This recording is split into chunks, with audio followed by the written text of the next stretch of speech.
సేవిస్తూ ఉంటాడు. ధర్మ జీవితంబు, ధర్మబద్ధమైనటువంటి జీవితము నడుస్తూ ఉంటుంది. కొమ్మ పిన్ననగవు గురుతర దుఃఖ నివారణంబు సృష్టి కారణంబు.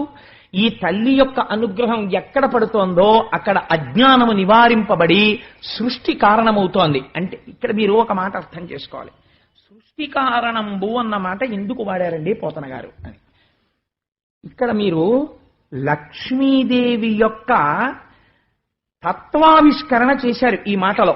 లక్ష్మి అంటే అర్థం ఏమిటో తెలుసా అండి? రెండు ఎవరి చేతిలో ఉంటాయో వారిని లక్ష్మి అని పిలుస్తారు. ఎవరి వలన ఈ రెండు ఆగిపోతాయో వారిని అలక్ష్మి అని పిలుస్తారు. లక్ష్మి అని పిలవాలంటే ఒకటి సంపద వైభవమును ఇవ్వగలిగి ఉండాలి. అంటే మీరు ఇహమునందు సుఖపడడానికి కావలసినటువంటి సమస్త ఐశ్వర్యమును అమ్మవారు ఇవ్వాలి. అది మీకు ఏది ఉంటే మీరు సుఖపడతారో అది అమ్మవారికి తెలిసి ఆవిడిస్తుంది. రెండవది కామరతంపరగా బహుళమయ్యేటటువంటి స్థితిని కల్పించగలిగి ఉండాలి. అంటే ఈ మాట మీకు కొంచెం అంతగా నేను అందించగలిగానో లేదో ఒక ఉదాహరణ చెప్తాను. ఇప్పుడు ఒక్కటిగా ఉంటుంది ముందు. ఇప్పుడు నేను ఒకడనవుతాను ముందు. ఎలా అవుతానంటే ఒక తల్లికి తండ్రికి నేను జన్మిస్తాను. నాతో పాటు కొంతమంది అన్నదమ్ములు అక్క చెల్లెళ్ళు పుట్టారు. వాళ్ళు పెళ్లిళ్ళు చేసుకుని వెళ్ళిపోతారు. నాతో కలిసి ఉండరు. కలిసి ఉన్న వాళ్ళు వెళ్ళిపోతారు. నా తల్లి తండ్రి వెళ్ళిపోయారు. నేను ఒక్కడనే ఉన్నాను. నేను ఒక్కడనై ఉన్న వాడిని ఒక రుణం ఉంటుంది, పితృ రుణం. ఇప్పుడు ఇది తీర్చుకోవాలి. నా పక్కకి ఒక భార్య రావాలి. ఆ భార్య లక్ష్మీస్థానం. ఇప్పుడు ఆవిడ వస్తే తప్ప నేను నలుగురిని కాను. ఇప్పుడు నా భార్య వచ్చి నా పక్కన చేరితే నేనే ఒక కొడుకునయ్యాను, నేనే ఒక కూతురునయ్యాను. తర్వాత ఒక అల్లుడు వస్తాడు, తర్వాత ఒక కోడలు వస్తుంది, తర్వాత ఇటు నలుగురు మనవలు, అటు నలుగురు మనవలు. ఇప్పుడు నేను ఒక్కడిని ఎన్నయ్యాను? ఏమండి అని పిలిచే భార్య, నాన్నగారండి అనే కొడుకు కూతురు, మామయ్య గారండి అనే కోడలు, మామయ్య గారండి అనే అల్లుళ్ళు, తాతగారండి అని ఇటు పిలిచే మనవలు, తాతగారండి అని అటు పిలిచే మనవలు, అన్నయ్య గారండి అని పిలిచే వియ్యపురాళ్ళు. నేను ఒక్కడని ఎన్నయ్యాను? This is called multiplicity. ఈ మల్టిప్లిసిటీ ఒకటి అనేకమవడం వైభవం శాస్త్రంలో. ఇలా అవ్వలేదనుకోండి దరిద్రం. అంటే ఆగిపోయాడు. అలాగా ఎక్కడ ఆగిపోయాడు? అసలు లక్ష్మే రాలేదు. అంటే ఒకడికి భార్యనే పొందలేదు. ఒకడు భార్యని పొందాడు, కానీ అమ్మా నాన్నగారండి అని పిలవడానికి బిడ్డలు లేరు. బిడ్డలు లేరు కాబట్టి అల్లుళ్ళు లేరు, కోడళ్ళు లేరు, మనవలు తామరతంపరగా లేరు. కాబట్టి ఏమవుతోంది? ఆగుతోంది. కొద్దిగా జోల్ట్ పడుతోంది. మళ్ళీ అమ్మవారి అనుగ్రహం వచ్చింది అనుకోండి, కూతురే ఉంది, కొడుకులాంటి అల్లుడు వచ్చేస్తాడు. ఒక్క కూతురు 10 మంది మనవలు వస్తారు. 50 మంది మనవలు ఉన్నవాడు ఎంత తృప్తిగా ఉంటాడో ఒక్క కూతురు ఉన్నవాడు అంత తృప్తిగా ఉండొచ్చు. చెప్పలేం ప్రపంచంలో. అమ్మవారి అనుగ్రహం వచ్చేసింది.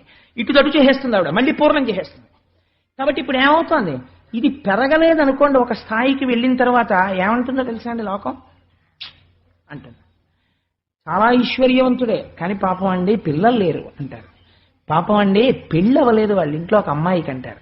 పాపం వాళ్ళ ఇంట్లో 2 ఆడపిల్లలు, ఏమి కర్మమో కానీ అన్నీ ఉన్నాయి, బాగా చదువుకున్నారు, చాలా మంచి వాళ్ళు, కానీ పెళ్ళిళ్ళు అవ్వలేదు. పాపం ఆ అమ్మాయికి పెళ్లి చేశారు, పిల్లలు పుట్టలేదు. ఆయన ఎప్పుడు దిగులుగా ఉంటారు, అలా తిరుగుతూ ఉంటారు, పూజలు పునస్కారాలు అని తిరుగుతూ ఉంటారు. ఇవేవి ఈయన ప్రమేయం లేవు. ఈయన కూర్చున్నాడు హాయిగా, అంతే. తామర తంపరగా వెళ్ళిపోతోంది వంశం. కూతురికి కోరుండో సంబంధం వచ్చేసింది, మంచి సంబంధం, అల్లుడు వచ్చేసాడు, మంచి వియ్యాలారు, ఎంతో సంతోషంగా ఏదో తోడబుట్టిన చెల్లెలతో కలిసిపోయినంత అనుబంధం కలిసిపోయింది. హాయిగా వియ్యాలవారన్న అరమరికలు లేవు. అటుపక్క నుంచి అటువంటి కోడలు వచ్చింది. ఈ కూతురు వెళ్ళిపోయింది కానీ తన కడుపున మళ్ళీ కూతురే పుట్టిందేమో అని చూసుకునే కోడలు వచ్చింది ఇంటికి. మామయ్య గారు మామయ్య గారు మామయ్య గారు అని తన వైభవాన్ని ప్రకాశింపచేస్తోంది. అటువంటి కోడలు వచ్చింది. ఇలా 2 ఏళ్లు తిరిగింది, 4 పూజలు చేశాడు, చక్కటి మనవడు పుట్టాడు. వాడు పుట్టిన దగ్గర నుంచి ఇంకా నిలబడ్డం వచ్చిందంటే వాడు తాతగారి ఉత్తరీయం తీసుకుని పంచకట్టుకుని గజేంద్ర మోక్షం పద్యాలు చెప్పడం మొదలెట్టాడు. ఉరే ఉరే ఉరే ఉరే వీడికి ఇప్పుడే గజేంద్ర మోక్షం పద్యాలు చెప్తున్నాడు రాని పొంగిపోయాడు తాతగారు. ఎక్కడి నుంచి వస్తోంది ఐశ్వర్యం అంటే it is called the process of multiplication, multiplicity, పెరుగుతుండుట. ఇది లక్ష్మీ కటాక్షము. ఇది ఆవిడ అనుగ్రహం లేకపోతే నడవదు. రెండోది ఏమిటో తెలుసా అండి? ఐశ్వర్యము. ఐశ్వర్యము అంటే మీరు ఒకటి గుర్తుపెట్టుకోండి, మీరు కోరుకున్నది కాదు. బ్యాంకులో 10 కోట్లున్నాయి, మీకు నిద్రపట్టదు భయం. అది కాదు ఐశ్వర్యం అంటే. ఐశ్వర్యం అంటే ఏమిటో తెలుసా అండి? ఎన్నడూ ఇలా చెయ్యి చాపి అడగలేదు ఒకరి దగ్గరికి వెళ్ళి, ఎన్నడూ తన ఇంట అన్నవస్త్రాలకి లోటు లేదు. తను ఒక భోగం అనుభవించాలి అని మనసులో అనుకోగానే అది కూడిపోతుంది. తనకు అసలు ఆ కోరిక పుట్టదు. కానీ తనవారైన వారి కోసం ఎప్పుడో అనుకున్నాడు, ఈ భోగం ఉంటే బాగుండు వీళ్ళకి అనుకున్నాడు, అంతే భోగం వచ్చేస్తుంది. లోపల తలంచగానే భోగము సమకూరుతుంది. అంటే వాడి ఎందు ఏమిటుందో తెలుసా అండి? లక్ష్మీ కటాక్షం ఉన్నది. ఇప్పుడు ఇదే మీకు కావలసింది. మీరు కూర్చుకోగలరా చెప్పండి నాకు? మీరు కూర్చుకోలేరు. అమ్మవారి అనుగ్రహం ఉంటే నడుస్తుంది. ఈ లక్ష్మీ తత్వంలో ఉన్న రహస్యం ఏమిటో తెలుసా అండి? ఐశ్వర్యం ఒకటే ఉంటే కళ్ళు మూసుకుపోతాయి. ఈశ్వరానుగ్రహం కలవలేదనుకోండి, కలవకపోతే ఎలా వచ్చిందో అలా వెళ్ళిపోతుంది ఆవిడ. అందుకే చించల లక్ష్మి ఆవిడ తప్పు కాదు, మన తప్పు. నారాయణుణ్ణి మరిచిపోతాం, జగత్తంతా వ్యాపించిన పరబ్రహ్మాన్ని మరిచిపోయి భోగం ఒక్కటే ఉండిపోవాలి నాకంటాం. లక్ష్మీదే ఉండిపోతే చాలు, నారాయణుడు మాకెందుకండి అంటాం.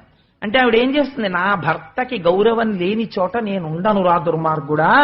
ఓ పూజ లేదు, ఓ పునస్కారం లేదు, ఓ పుణ్యం లేదు, ఓ పురుషార్థం లేదు. రావణాసురుడు ఐశ్వర్యంలా ఉంటుంది. వాడికన్నా ఐశ్వర్యం వెలిగించిన వాడు ప్రపంచంలో లేడు. గత జన్మలో తపస్సుంది, వెలిగింది కాసేపు, పోయినప్పుడు ఎలా పోయింది? భయంకరంగా పోయింది. అందుచేత ఏమవుతుంది? అదే లక్ష్మీ అనుగ్రహం ఉంది, ఏమైంది? ఒక్కొక్క బెట్టి ఎక్కిస్తుంది, తామర తంపరగా చేయిస్తుంది, గౌరవాన్ని ఇప్పిస్తుంది. ఇల్లు ఎప్పుడు పాలు పొంగినట్టు పొంగుతూ ఒక్కొక్క ఇల్లు చూడండి. ఏమిటో కానండి, ఆ ఇంట్లో వాళ్ళు ఎప్పుడూ సరదాయే, ఎప్పుడూ సంతోషమే. కాసేపు అలా తిరుపతి వెళ్ళిపోతారు, కాసేపు ఇలా ఎక్కడికో వెళ్ళిపోతారు, కాసేపు అలా వెళ్ళిపోతారు. ఆ డబ్బులు ఎక్కడి నుంచి వస్తాయో తెలియదు, ఎప్పుడు సంతోషమే, ఎప్పుడు హడావిడే. ఏదో ఆ పూజ చేయాలంటారు, ఈ పూజ చేయాలంటారు, ఈ పుస్తకం చదువుకోవాలంటాడు, అక్కడికి పరిగెడుతుంటాడు, ఇక్కడ పరిగెడుతుంటాడు. హీ మేక్స్ హిమ్సెల్ఫ్ బిజీ ఈశ్వర కార్యంలో. ఆ ఈశ్వరుడు యందు మగ్నమైన మనస్సు ఈశ్వరానుగ్రహంతో ఇల్లు చక్కబట్టబడుతూ ఉంటుంది. ఇదే సృష్టి కారణంబు. లక్ష్మీ అనుగ్రహానికి నీ అంత నువ్వు ఎలా ప్రయత్నించాలో, ఏది నీ జీవితాన్ని ఉద్ధరిస్తుందో పోతన గారు చెప్పేశారు. కాబట్టి ఆ తల్లి అనుగ్రహం ఎక్కడ పడిందో అక్కడ ఇవన్నీ ఉంటాయి సుమా. భావించి ఒక మాట బ్రహ్మాండమంతయు ఆటల బొమ్మరిల్లని తలంచు. ఆ తల్లి తామర పువ్వులో కూర్చుని అనుకుందిట, ఈ బ్రహ్మాండాలన్నీ నేను ఆడుకునే బొమ్మరిల్లు అనుకుందిట. నిజమే కదా. ఆవిడ అనుగ్రహం తలుచుకుందా, బొమ్మల పెళ్లిళ్ళు చేసేస్తుంది. రుక్మిణీ కళ్యాణంలో విందురు గాని కన్నె పిల్లలతో ఈసారి రుక్మిణీ కళ్యాణం బ్రహ్మాండంగా భారీ ఎత్తున, దానికి అసలు లిమిట్ లేదు. ఈ గ్రౌండ్ నిండిపోయి రోడ్డెక్కేసినా సరే అంతమందికి రుక్మిణీ కళ్యాణం కన్నె పిల్లలతో చేయించాలని సంకల్పం చేశాం, ఆ పద్యాలను అనుసంధానం చేసి. అందుకని బొమ్మల పెళ్లిళ్ళు చేసే బ్రహ్మాండంలా అనుకుంటుంది. బోలించి ఒక మాట భువనంబులన్నీయు తన ఇంటిలో దొంతులని తలంచు. ఒక్కొక్కసారి అనుకుంటుందట, ఈ భువన భాండాలన్నింటినీ చూసి ఇవన్నీ నా ఇంట్లో పెట్టుకున్న బొమ్మలు, ఆట వస్తువులు ఇవి అనుకుంటుందట. అంటే అమ్మవారి క్రీడా పరికరాలు ఈ బ్రహ్మాండాలన్నీ. పాటించి ఒక మాట బ్రహ్మాది సురలను తన ఇంటిలో బొమ్మలని తలంచు. బ్రహ్మాది దేవతలందరినీ చూసి ఇవన్నీ బొమ్మలు నేను ఆడుకుంటుంటాను మా ఇంట్లో పెట్టుకుని, నేను తలుచుకుంటే బ్రహ్మ కుర్చీలో కూర్చోబెడతాను, బ్రహ్మ అవుతాడు. నాకు కోపం వస్తే తీసేస్తాను ఆ కుర్చీలోంచి, వాడు వెంటనే మళ్ళీ బికారైపోతాడు. అంటే అమ్మవారి అనుగ్రహాన్ని చెప్తున్నారు. బొమ్మలాట కింద ఆడించగలదా? తలుచుకుంటే ఇలా బొమ్మను తీసుకెళ్లి కుర్చీలో పెట్టి రాజు అంటుంది, ఆవిడ కోపం వచ్చినట్టే తీసేసి తరాజు అంటుంది. అందుకని ఏమైపోయింది అంటే, పాటించి ఒక మాట బ్రహ్మాది సురులను తన ఇంటిలో బొమ్మలని తలంచు. గొనకని ఒక మాట కుంభినీ చక్రంబు నలవడ బొమ్మ పీటని తలంచు. ఈ భూమిని అంతటినీ చూసి అనుకుంటుందట, ఇది నేను బొమ్మలు పెట్టుకునే పీట అనుకుంటుందట. మరి అన్ని బొమ్మలేగా ఉన్నవి, ఆడుతున్నాయిగా. సొలసి యొక్క మాట సూర్యేందు రోజుల అచటి దీపకళికలని తలంచు. ఆ సూర్యుణ్ణి చంద్రుణ్ణి చూసి, అవును నేను చక్కగా ఆడుకుంటూ మా ఇంట్లో మా నాన్నగారు, అమ్మ దీపం పెట్టరా ఆడపిల్లవి అంటే, నేను వెలిగించిన దీపాలు ఈ రెండు అంటుంటుంది. భామ ఒక్క మాట భారతీ దుర్గల ఆత్మసకులటంచు ఆదరించు. పార్వతీదేవిని సరస్వతీదేవిని వీళ్ళిద్దరూ నా సఖులు అని చెప్పి వాళ్ళిద్దరిని ఆదరించి, ఇద్దరిది చెరో చెయ్య పట్టుకుని దగ్గర కూర్చోపెట్టుకుని కబుర్లు ఆడుతుందట. ఎందుకని మరి ముగురమ్మలలో అమ్మ కదా అని. ఇప్పుడు ఆ దండ పట్టుకుని ఎవరి మెడలో వెయ్యాలి అని బయలుదేరుతోంది. నిజంగానండి, అందుకే లక్ష్మీదేవి మనస్సులో ఉన్న పద్యాలు వింటే కన్యపిల్లకి కూడా అటువంటి భర్తలు వస్తారు అంటారు. ఆవిడ ఆవిడ జగత్తులకంతటికీ తల్లి. కానీ ఒక ఆడపిల్ల తనకి కాబోయే భర్త గురించి ఎలా ఆలోచించుకుంటుందో అలా ఎంత గొప్పగా ఆలోచించిందో చూడండి. ఐదవనయ్యుండనలవడదొక చోట ఒక చోట సవతితో ఓర్వరాదు తగనొక చోట అంతంత వైభవంబు కాదొక చోట వేడిమి ఉండబోల ఒక చోట కరుణ లేదొక్కింత వెతికిన ఒక చోట డగ్గరి ఉండబెట్ట నెరయంగనొక చోట నిలుకడ చాలదు చర్చింపనక చోట జడత కలదు కొన్ని చోట్ల కామగుణ గరిష్టంబులు క్రోధ సంయుతంబులు కొన్ని యొడలు కొన్ని మోహ లోభ కుంఠితంబులు కొన్ని ప్రమద మత్సరానుభావకములు. అందరినీ చూసింది. ఈ పాలసముద్రాన్ని మదనం చేస్తున్నప్పుడు దేవతలు రాక్షసులు కూడా నిలబడ్డారు కదా. మొట్టమొదట ఆడపిల్లకొచ్చే ఆలోచన ఏమొస్తుంది పెళ్లి చేసుకునేటప్పుడు?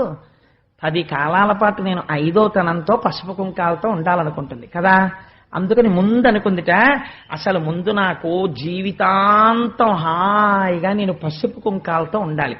నేను పసుపు కుంకాలతో ఉండాలంటే అబ్బెబ్బెబ్బే కొన్ని చోట్లు ఉన్నాయి కానీ ఈ వీటి దగ్గర 5వ తనం ఉండదు, ఒక్కొక్కసారి వాటి తలకాయలు పడిపోతుంటాయనుకుంది. నేను నోటితో చెప్పడం ఎందుకు, 4 తలలున్న వాళ్ళు కూడా పడిపోతుంటారు కల్పాంతంలో.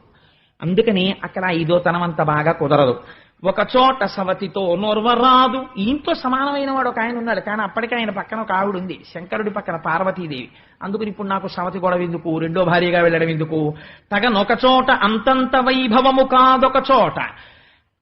చాలా వైభవం ఉన్నట్టు ఉంటుంది, కానీ ఒక్కొక్కసారి వెంటనే తప్పుడు పనులు చేసి దరిద్రుడైపోతుంటాడు ఇంద్రుడు స్వర్గం. ఒక చోట వేడి మినుండబోల ఒక చోట చాలా గొప్పవాడే ఆయన, మహానుభావుడు, కానీ బాబోయ్ చాలా వేడి, ఎప్పుడు వేడే, అసలు ఎప్పుడూ ఏసీ ఉండదు సూర్యుడు. అందుకని ఒక చోట కరుణ లేదొక్కింత వెతికిన ఒక ఆయన మహాధర్మమూర్తి, ఎప్పుడు డ్యూటీ కాన్షియస్, చాలా డ్యూటీ మైండెడ్ గా ఉంటాడు. కానీ ఎంత డ్యూటీ మైండెడ్ అంటే అసలు ఆయన దగ్గర కంపాషన్ అన్న శబ్దం లేదు, దయా అన్న మాట లేదు. అందరినీ ఏడిపించి డ్యూటీ చేస్తుంటాడు యమధర్మరాజు గారు, అందుకునొద్దు.